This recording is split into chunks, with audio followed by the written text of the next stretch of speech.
Viewing life from a hearse, it could be worse. Laugh, think, and cry with the country undertaker.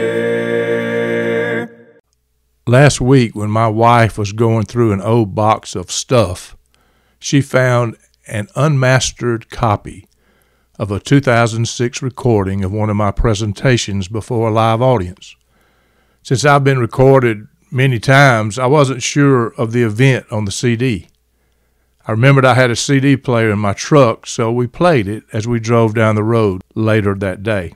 As we listened to my voice from 18 years ago, we commented that I sounded much younger in that recording than I do now.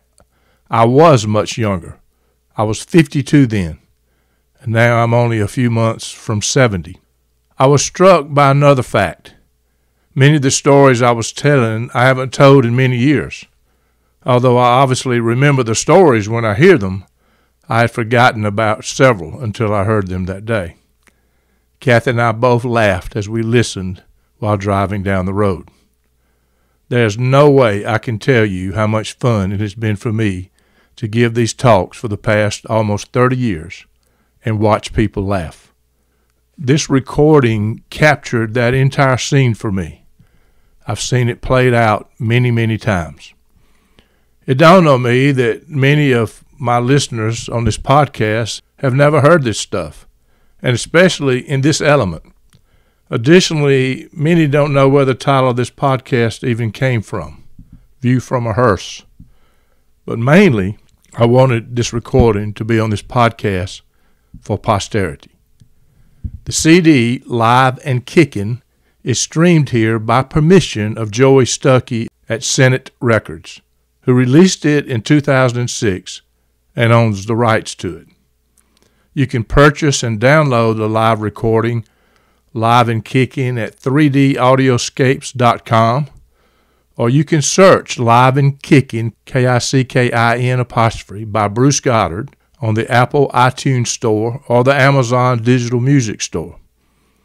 For podcast purposes, I have split this recording into two parts because of its length. I suggest you pair your smartphone with your car radio and tune in on your next trip. Hopefully, it will make your trip a little shorter. So here we go. Live and Kickin', produced by Senate Records, has moved to podcast land. Here's part one. Enjoy. I didn't laugh the first time I heard Bruce Goddard speak. I howled. My side split, my eyes watered. I learned never to be chewing your casserole when Bruce is telling one of his funny stories. Your neighbors won't appreciate it when you can't control the food coming out of your nose. It was in the spring of 1997 at a civic club meeting in Macon. Afterward, I flagged Bruce down in the parking lot, introduced myself, and told him we really ought to get together. It wasn't long before I found myself rocking on the front porch of Goddard Funeral Home in Reynolds. When Bruce tells his stories about being a fourth-generation undertaker from a small Georgia town, he is not laughing in the face of death. He is celebrating life with all its quirky imperfections. He makes us think. He makes us smile. He knows how to widen those smiles into laughter. In peeling back the layers and helping us understand and appreciate the lighter side of dying, he has no doubt saved lives too. You're about to experience a true gift.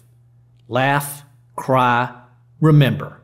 If you do laugh, and I know you will, just put down your fork. Don't touch that casserole. Let's have a big warm welcome for Mr. Bruce Goddard. Thank you, Ed. For you that do not know this, most of you probably do, Ed Grismore has authored about 5 books. He speaks all around himself. Ed, I thank you for that introduction. But I do want you to understand what he just told you. He was doing it in a very nice way because he's my friend. But what Ed was trying to tell y'all is you got an undertaker to come speak to y'all tonight. And I hope you understand that. And that means that you need to sit on the edge of your seats and look alive, because I can tell the difference. I guarantee you that. People always ask me this, and I want to go ahead and clear this up for you because I know you're worried about it. How in the world did an undertaker get run around the country being a humorist and motivational speaker? That's a pretty good question. And I always answer that in 2 ways. I come from Reynolds, Georgia. Now, I got to tell y'all, there ain't a whole lot of people that live in Reynolds, Georgia. And they're showing a lot of people that died there. I had to do something to make a living, if you know what I'm talking about. You know, it's amazing how long people live when you're in my kind of business. Have you ever thought about that? I heard this story about this man that turned 60 years old. And he went to the doctor to get his 60-year-old physical. The doctor checked him out, said, Jim, get your clothes on, come in the office, I want to talk to you. Of course, that scared Jim to death. Y'all know how it is when the doctor checks you out, says he wants to talk to you. So Jim got his clothes on, waited in the office about 30 minutes. Finally, the doctor came in and said, Jim, I got to tell you, I've been practicing medicine a long time. I don't think I've ever seen anybody that's 60 years old that's in good a shape as you are. I said, Jim, what do you do? He said, Doc, I exercise. Man, I jog in the morning. I swim laps in my swimming pool. Said, I play golf 3 times a week. Said, Doc, I even go snow skiing 3 times a year. He said, well, Jim, I can look at you and tell you do something. I mean, you're in great shape. Jim, let me ask you this. I said, I was just thinking, how old was your daddy when he died? He said, did I say my daddy was dead? Lord have mercy, Jim, I apologize. I just assumed that you were 60 years old, that your dad had probably passed away. He said, no, he's in great shape. Jim, let me ask you this. How old was your granddaddy when he died? He said, did I say my granddaddy was dead? I said, my goodness, Jim, he must be 100 years old. He said, Doc, as a matter of fact, he's 106. So he's in great shape. He said, Doc, you ain't going to believe this, but he's fixing to get married. The doctor said, why in the world would a 106-year-old man want to get married? He said, did I say he wanted to get married? People live a long time when you're in my kind of business. That's just the truth. Another reason that I do what I do is I see the decaying family unit in this country. Now, if y'all notice that, now y'all know I'm not throwing rocks at anybody. I understand that things happen in marriages. I got one. I understand about that. And I know kids do all kind of stuff. I got 3 of those. But y'all know that people look at marriage differently than they did 50 years ago. Used to, when people got married, at least they were thinking when they walked down the aisle that I'm going to be married to this person the rest of my life. Now people get married with the mentality that says, I'm going to stay married to you until you make me mad, then I'm going to go get me somebody else. Y'all know that's true. Now, I got to tell y'all, President Clinton, he didn't help us a whole lot with that a few years ago. I know y'all probably heard this story. President Clinton got out of office. He got on his commercial airplane. He sat in the first class section of the airplane. He was getting all comfortable, picked up a magazine to read of all the people in the world to come on that plane and sit next to President Clinton, but Reverend Jerry Falwell. And Lord have mercy, that they were sitting side by side. The stewardess came up and had a tray of mixed drinks, and y'all know how they do in the first class section of an airplane. And she stood in front of President Clinton. Of course, he reached up and grabbed him a drink. Then she moved over and stood in front of Reverend Falwell. Reverend Falwell sat up in that chair and said, ma'am, let me tell you one thing. Said, I'd rather be savagely attacked by a wild woman than have alcohol touch these lips. President Clinton put the drink back, said, ma'am, I didn't know we had a choice. I'll have what he's having. He didn't help us a bit. I'm going to tell y'all something else. Preachers don't help us a lot with this either. Every time you pick up the paper, you read something else a preacher did. Y'all got to tell y'all this. I was on this funeral one time in Reynolds, and 2 preachers, I've been knowing them all my life. They were going to do the service, and they were on the inside of that church. I was standing on the outside. I could hear what they were saying. They had no idea I could hear them, but one of them said to the other one, said, I can tell you right now, I didn't sleep with my wife before I got married. Did you? The other one said, I don't know. What was her maiden name? They don't have to be. We used to have this little store, diner in Reynolds called the Dealer Burger. And it was one of these one waitress diners. And in Reynolds, you either ate at home or you ate at the Dealer Burger. I guess you could eat at the gas station, but that was about it. But the lady that worked there, the waitress, told me this story one day, and she said it was late lunch, 1:30, 2 o'clock in the afternoon, and this middle-aged couple came in that she did not know, and which was unusual in Reynolds. So that kind of got her attention. But she noticed that when they walked in, he opened the door for her. They got up to the table. He pulled the chair out for her.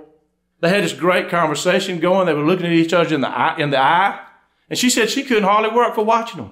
She was thinking, most people that age, has been together that long, this day and time, don't even hardly speak to one another. And she said she was impressed, and she couldn't hardly work for watching them. But after a few minutes, she looked up, and she noticed that man started sliding down in his chair. And just a few seconds went by, that man had slid under the table. And the woman kept right on eating like nothing was going on. And the waitress finally walked over there and said, ma'am, I am not trying to tend to your business. And I can see you enjoying your meal, and I'm glad you are, but I couldn't help but notice your husband has slid under the table. She said, no, you don't understand. My husband just walked in the front door. That's the kind of life, that's the kind of world we live in, right? Did y'all hear about the couple celebrating the 50th wedding anniversary? I mean, 50 years. You don't see that much anymore. I mean, they were in one of these real fine restaurants, had real tablecloths, real flowers, dim lights, soft music playing. They were just gazing at each other. I mean, they had it going on. 50 years together. All of a sudden, this young, gorgeous girl came walking in that restaurant, and she walked right up to this woman's husband. She kind of whispered in his ear, He whispered back. She kind of giggled a little bit. He giggled a little bit. A few minutes later, she kind of sat in his lap, put her arm around him, and they just giggled and looked at each other. And that wife was sitting there with her mouth wide open, and you can imagine she was. Finally, that girl got up and left, and the wife looked at her husband with fire in her eyes and said, "Who in the world was that?" I said, "Honey, you ain't going to like what I'm fixing to tell you." So I know we've been married 50 years, and it's probably ain't a good time right here while we celebrate it, but I'm going to go ahead and tell you, that's my mistress. She said, "Your mistress?" She said, "If you think I'm going to put up with that, you have lost your mind." She said, "I want a divorce." He said, "Now, honey, you wait a minute. My goodness, before you start talking about divorce. You think about those winterly vacations you go to Switzerland every couple of years. And you think about them shopping excursions you go on in December every year to New York. And you think about that brand new Lexus sitting in the garage of that brand new house. In a few minutes, they looked up and their friend Tom was coming in. And Lord have mercy, he had a young, gorgeous girl with him. His wife looked up and said, "Who in the world is that with Tom?" He said, "Honey, you ain't going to like what I'm fixing to tell you. But I done told you about me, I might as well tell you about Tom. But that's Tom's mistress." She said, "Well, I tell you one thing, ours looks a lot better than his, don't it?" Right outside of Reynolds, about 2 miles outside of town, was a man on Highway 96 going towards Fort Valley. Was a man who lived, his name was Sid. And Sid and my granddaddy were very good friends. They were close friends. But Sid, this happened probably in the early 50s, and Sid's been dead a long time, but Sid got a bad case of the itch. And it's the kind of itch you ain't supposed to talk about in a public place, but he had it, and I'm going to talk about it in just a minute. Y'all know what I'm talking about. But Sid went downtown to our local drugstore. Clay Watley was a druggist in Reynolds back then, and Sid went in there, had a funny look on his face, said, "Clay, you got to help me. I can't sleep at night. I'm keeping Eula mauled up. She can't sleep. You got to give me something." So Clay went in the back, and you know how pharmacists used to do years ago, and he mixed Sid a concoction in this little medicine bottle of all this stuff that pharmacists used to mix up. And finally he came out and he said, "Sid, I know you're hard-headed, but listen to me. This stuff in this little bottle right here will last you the rest of your life." He said, "Sid, this stuff is hot." He said, "What you need to do is you go home and you fill your bathtub up with cool water. And Sid, right before you sit in that tub, you dab this stuff on you. Sid, a little dab will do you. It ain't going to take much. This stuff is hot." So Sid went home. He went in the bathroom, filled his tub up with cool water. He stood up there and stood by the tub, dabbed a little on him, and he was thinking, you know, if a little bit would help, I believe the whole bottle would help a whole lot more. And he emptied that bottle out. He rubbed it all over him. He sat in the tub. A couple of minutes went by. He yelled out, "Eula mauled!" Eula mauled came to the bathroom door and said, "Sid, what you want?" Said, "Go get the car." Said, "Sid, are you in the bathtub?" Said, "Eula mauled, for one time in your life, please do what I'm asking you to do. Go outside, get the car, get in it, and come to the back door and honk the horn." Said, "Sid, you've lost your mind." So Eula mauled, y'all think I'm lying, I can take it right to the house. Eula mauled went out, she got the car, she drove it to the back door. There was a screen door back there. She honked the horn. Sid jumped out of the tub. He was butt naked, ran outside, jumped on the hood of the car, pulled both legs back, said, "Now drive, woman, drive." Listen, hood ornaments were invented in Reynolds, Georgia. That's where they were started. When I told you I was from Reynolds, Georgia, y'all knew you'd heard of it, and that's why. Hood ornaments were invented there. For me to tell you what I'm going to talk to you about a few minutes today, I got to tell you a little bit about me. And if I didn't do that, what I'm going to talk about wouldn't make a whole lot of sense. But I want to tell you before I get started, I got something to tell you. And the only way that I can really tell you what I came to tell you is I got to take you on this little trip. And I want to tell you something else that you really need to think. You won't hear what I got to say until you get to the end of what I got to say. So that means you don't need to form any opinions about what I'm talking about until I get to the end, because it really ain't going to make no sense until I get to the end. It reminds me of a story of this man that went to the doctor, and he said, finally got in to see the doctor, said, "Doc, I got a pain in my groin. It's running around the back of my leg, across my buttocks.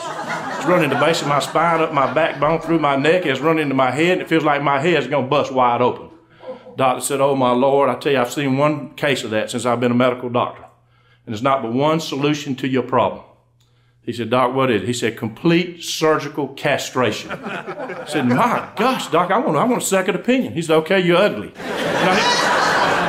He went to another doctor. He finally got in to see the doctor. He had a frantic look on his face. "Doc, I got a pain that starts right here in my groin. It's running out the back of my leg, across my buttocks. It's running to the base of my spine, up my backbone, through my neck, and it's running into my head. It feels like my head's going to bust wide open." The doctor said, "I've never seen a case of that, but I studied it in med school. It's not but one solution to your problem. Complete surgical castration." So the man, dejected, he went and had the surgery. And he got back home and recuperating, and after a couple of weeks there, he thought, if I can get out of this bed and drive around town, I believe it'll help me get out of this depression I'm in. And he was a little bit depressed, and you can imagine he was. And he was riding down the road, and he saw a clothing store on the side of the road. He thought, I believe if I get me some new clothes, it'll really help me get out of this depression I'm in. So he walked in this clothing store. The salesman met him at the door, and the salesman, the man told the salesman, he said, "Sir, I've had some physical problems. I'm a little bit depressed, and I think I want a complete new wardrobe."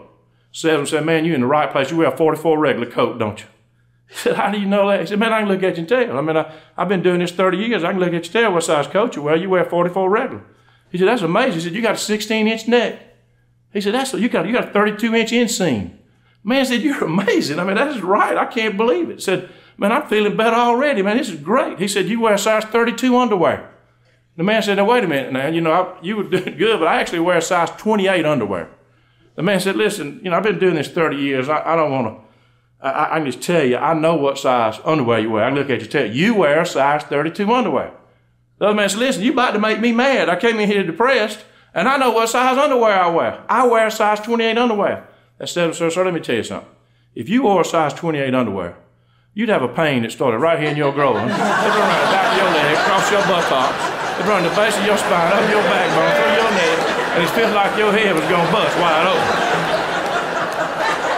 Now, sometimes we make decisions based on incomplete information. So what I want to tell you again is you listen to the end of what I got to say before you formulate any opinions of what you're going to do about what I say, okay? Back in 1866, that's a long time ago, 140 years ago, my great-granddaddy moved from Macon, Georgia to Reynolds, Georgia to start a business. Now, he did that because he thought Reynolds was on the verge of becoming a booming city. Now, you got to understand, there were 1,200 people that lived in Reynolds in 1866. And there's still 1,200 people that live there. But it became my lot in life to work in this family business that my great-granddaddy started way before my time. As in most family businesses, my great-granddaddy started it. My granddaddy came and worked with my great-granddaddy way before I was ever thought of. A lot of years after that, my dad came on the scene and worked with my granddaddy. Again, my great-granddaddy died by then, but my dad and granddaddy working together. Then a lot of years after that, I came on the scene, and I worked with my daddy and my granddaddy in this general store in Reynolds, Georgia. Their motto, when I was growing up working in this store, and it was literally written on their checks, but their motto was that we sell everything from Evinrude Motors to Hook Cheese. Trust me, they did. Daddy was the Browning gun dealer. Y'all know about Browning guns, right? He was a Wilson Sporting Goods dealer. He was a GE appliance dealer. He sold the first television ever sold in the county. He went to school to learn how to work on them. He dug wells. He put the pumps in. He sold insurance. He gave you a little assurance if you need it. He sold groceries, he sold meats, he sold Evinrude Motors, and he sold Hook Cheese. I remember as a kid working in that store, a lady would come in and she'd get her grocery buggy. And the first stop would be the produce counter. That's normal, right? You go in a store that sells among everything else groceries, you go to the produce counter first. The next stop was a frozen food counter. I'll never forget what happened there one day. I was a kid, and I didn't realize that the pictures I was seeing would help form me later on in life.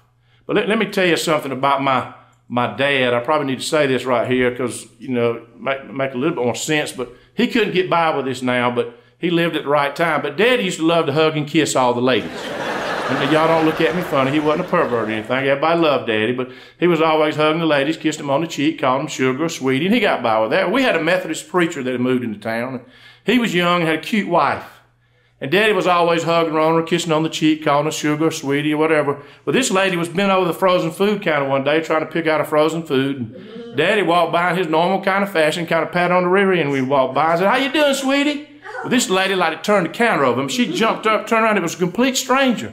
Daddy said, "Lord have mercy, lady. Excuse me. I thought you were the preacher's wife." That lady got out of there. I don't know who she was. She was passing through town trying to buy some ice cream. That woman didn't buy nothing. I can tell you what, she left. If you leave the frozen food counter, the next stop was the meat market. Now, this is one of those old-fashioned meat markets. Some of you know what I'm talking about. Some of you probably won't have a clue. But, today you go in the stores, they've already wrapped the meat, they've named it, they've packaged it, they've priced it. You pick out what you want and you go pay for it. But this is one of those meat markets that you ordered what you wanted. If you wanted 2 pounds of hamburger meat, you tell the butcher, take that meat right there and take that meat right there and go combine it together and go back there and grind it for me. I remember I was standing in front of that meat market one day and And there was a lady standing there, and she had a chicken fryer in her hand. And she had one hand on one leg and one hand on the other leg, and she had the chicken right up to her nose. And she was checking out the chicken. And my daddy walked by, and he looked back and said, Frances, what in the world are you doing? She said, Ed, I'm checking this chicken. I'm smelling it to be sure it's fresh. He walked back, and he looked back and said, Frances, I was thinking, you think you could pass that test? I won't ever get that. But I was standing in front of a meat market one day, and there was a lady, and she was ordering her roast, and she was telling whatever she wanted, and she said, let me ask you this before you cut my roast. She said, did anybody pass away last night? She said, well, as a matter of fact, Mr. Jones died last night. So I tell you what, while you're cutting that roast, I'm going to go back in the back and pay my last respects. We had a funeral home behind the meat market at the grocery store. And listen, you talk about one-stop shopping. Now you think about it. You got these super Walmarts where you can go in and you can get your groceries, you can get your hardware, you can get your furniture, you can get your food, listen, we were doing that 100 years ago in Reynolds, Georgia. I mean, think about it, Walmart ain't got a funeral home in the back of it, right? It began to dawn on me several years ago that I lived a pretty unique existence. Now you think about it, being in a town the size of Reynolds, Georgia, and being in the business among everything else we did, but of burying people that you've known and loved all your life. I got to tell y'all, I know everybody in Reynolds, Georgia. I've been in everybody's house. I've been in everybody's refrigerator in Reynolds, Georgia. And been in the business of burying people that I've known and loved all my life, I believe that I view life differently than most of y'all. Y'all deal with death when you're affected by it. And I'm going to tell you, just so you really know where I'm coming from and why I really started doing what I do, death is tough stuff. Several years ago now, I lost my mama and my daddy within 5 months of each other. And I got to tell you, neither one had been sick, but I got a new understanding of what I've been doing all my life. I buried a lot of people's mom and daddy, but when I buried my own, I began to get a new understanding of what I've been doing. But because of what I've done and what I still do today in a different way, I've made some observations about life. And I call my observations view from a hearse. Folks, I've been viewing life from a hearse since I was a little kid. I can't help it. That's just the way I see it. And the first observation I made, and you guys, y'all don't get mad with me, but you listen to this country undertaker, because I'm fixing to tell you the truth. The world ain't going to stop when you die. Some of you guys got up this morning, you looked in the mirror and you thought, doggone, I'm important, If something was to happen to me, my wife would be in a mess. Listen to me, I hate to tell y'all. She'll be fine. See it all the time. Y'all heard the story about the couple laying in bed. He was asleep, she couldn't sleep. Middle of the night, she reached over and shook him, scared him to death. He jumped up, said, honey, what's wrong? She said, I got something on my mind, I can't go to sleep. He said, well, honey, I hope it's important. I got to get up and go to work in the morning. He said, honey, I wouldn't have woke you up if it wasn't important. It's very important. What I want to know is, if something happened to me and I passed away, would you get remarried? He said, honey, why in the world are you asking me that tonight? I mean, you ain't even sick. Can't we talk about this over breakfast? I said, no, I want to know right now. He said, no, I wouldn't. I'd live right by myself the rest of my life.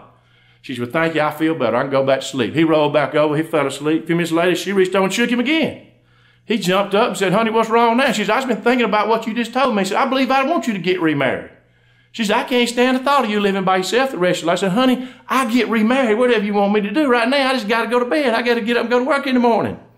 He rolled back over. He fell asleep again. A few minutes later, she reached over and shook him again. He jumped up. She's sitting up in the bed. She said, honey, I'm really bothered by this conversation we're having.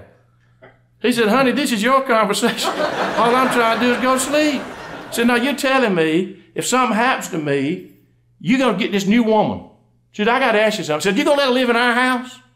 He said, honey, I reckon I will. The house is about paid for. But crazy me to go out and buy another house, for goodness sake. I'll probably let her live in the house, but I'm begging you, please go to sleep. What'd you eat for supper last night? I mean, this is crazy. He rolled back over. He fell asleep again. A few minutes later, she reached over and shook him again. He jumped up. She's standing up in the bed. She said, I can't hardly get my breath. You've upset me so much. So you're telling me if something happens to me, you're going to get this new woman, then you're going to let her live in our house. So I got to ask you another question. He said, what is it? I said, you going to let her wear my clothes? He said, honey, you got 3 closets full of clothes. Half of them you ain't never had on. It'd be crazy me to throw out all them good clothes. I'd probably let her wear your clothes, but I'm begging you, please go to sleep. This is ridiculous. She went from sad to mad by then, and she started pacing the floor, and she got down in his face. She said, I want to be sure I understand what you're telling me. If something happens to me, you're going to get this new woman. You're going to let her live in our house. You're going to let her wear my clothes. I got to ask you one more question. He said, what is it? He said, you going to let her drive my sports car? He said, absolutely not. She said, why is that? Because she can't drive a stick shift. The world ain't going to stop when you die. Y'all got that, right? I had a friend that was in the monument business, and he told me this story. This lady lost her husband. There was nothing funny about it, trust me, but she came to him and bought this big monument to go in this country cemetery. It had the names and dates and stuff on it. And about 2 weeks after she ordered it, she came back to him and said, Jim, I want to talk to you about the monument. I know what I've ordered, and I know it's got the names and dates, and I know it's not in yet, but I just wondered if I could have something inscribed on the back of that monument. He said, yes, ma'am, you can. You got a big monument. We charge by the letter. We put whatever you want. You just tell us what it is. She said, I want these words inscribed. The light of my life has gone out. And he said he could certainly do that, and he called and had that added to the monument. About 2 weeks later, he installed that monument in the cemetery. About 2 weeks after that, she came back. Said, you know, I looked at the monument. It looks wonderful. I like the way you did the names and dates. I like the way you inscribed it on the back, but now I'm wondering if you could add something to what I had inscribed on the back. I said, yes, ma'am, you got a big monument. We just use just a little bit. You know, like I said, we charge by the letter. We'll put whatever you want. She said, well, how about adding these words? But I have found another match. The world ain't going to stop when you die. I mean, I'm just telling you, it ain't going to happen. I had a lady that came in one time, and her husband had died, and I've been knowing both of them all my life. Honestly, it was nothing funny about what was going on. But I learned this truth real plainly when this happened. But her husband died suddenly, and we got to the point, I was making funeral arrangements. She said, Bruce, I want you to go out to the cemetery with me, and I want to show you where I want you to bury my husband. And I said, come. Her sister rode with us. We drove way out in the country to this country church cemetery, and I just about had to walk her out to that lot. I mean, she was distraught, and rightfully so. I was upset. She was crying, I was crying, her sister was crying, everybody was upset. But I'll never forget, I learned something. I walked out and found that family lot, and we stood at the foot of that lot, and she looked down in a crying voice, and she said, Bruce, I want you to bury him right here. And being the undertaker I am, I said, are you sure you want me to bury him here, or do you want me to move over one grave space so there'll be room for you when you pass away? She said, I'm going to get remarried. The world ain't going to stop when you die. Y'all got that, right? Nothing wrong with that, but I just learned that lesson. The world's going to keep right on going. Second observation I made about life, viewing it from my hearse, is, folks, we need to lighten up. It is okay to laugh. Did y'all know that? Did y'all know that the Bible says that a merry heart is like medicine, but a crushed spirit dries up the bones? I believe that people in the graves prematurely, that can happen. I ain't sure about that. And I believe there are people that are chronically ill because they never learn to see the lighter side of life. Listen to this country undertaker. I'm telling you the truth. It really is okay to laugh. In fact, it's good for you. Y'all not going to believe what happened. In the 1960s, beginning in 1961, Daddy moved that funeral home from behind the meat market across town. And he built a new funeral home. Now, I got to tell y'all, I was a kid in 1961, but I was absolutely astonished. I mean, I thought all funeral homes was in the back of a grocery store. I didn't know any different. But we lived a block from that funeral home. Y'all got to understand, in a town the size of Reynolds, it's not like we kept a secretary at the funeral home from 9 to 5 every day. I mean, we didn't go over there if somebody died. That could be 2 or 3 months sometimes in Reynolds. But we had one black rotary dial telephone in the hall of our house. Y'all remember we just had one phone, kept it in the hall? I mean, if all the cell phones in here went off right now, we'd think we had a fire alarm, right? Let me tell you, I got to tell you, I was traveling north of Atlanta. It's been several months ago now. I don't know, it was about 9 o'clock in the morning. I had to go to the restroom. And I pulled off the interstate. I saw this brand new convenience store. And the truth is, I was in a hurry to go to the restroom. And I went in this convenience store, and I was about in a gallop, but I ran in, and I went to the men's room. And I remember there were 3 stalls. I wasn't thinking, should have been, but I wasn't. I ran in there, and I went up to the first stall, and I just ripped the door open, and there was a man in that stall. I said, Lord have mercy, I am so sorry. And he looked at me funny and all that stuff, but I was going to skip a stall and go to the 3rd stall. That's a man thing, ladies. I don't know whether y'all know about that. But anyway, I got to the 3rd stall. It was dirty, so I had to go back to the 2nd stall. By the time I got in the 2nd stall, the man over in the 1st stall said, how you doing? And I'm thinking, I don't know who that is, but, you know, I done embarrassed him to death, so I definitely want to be nice. I was like, I'm doing fine. A few seconds went by, and he said, what time did you leave this morning? I'm thinking, you know, I don't know who am I talking to up in this public restroom 3 hours from home, but again, I want to be nice. I left about 6:30. By the time that guy said, let me call you back. Every time I ask you something, some idiot over in the next stall is trying to answer. I had to put my feet up in the stall till that man left. There was no way I was going to meet him at the sink after all that. I can tell you that. This concludes part 1 of Live and Kickin'. Be sure to tune in to part 2, where I continue to tell telephone stories and more stories that should bring more smiles and laughter. I will also change gears and talk about some very important stuff.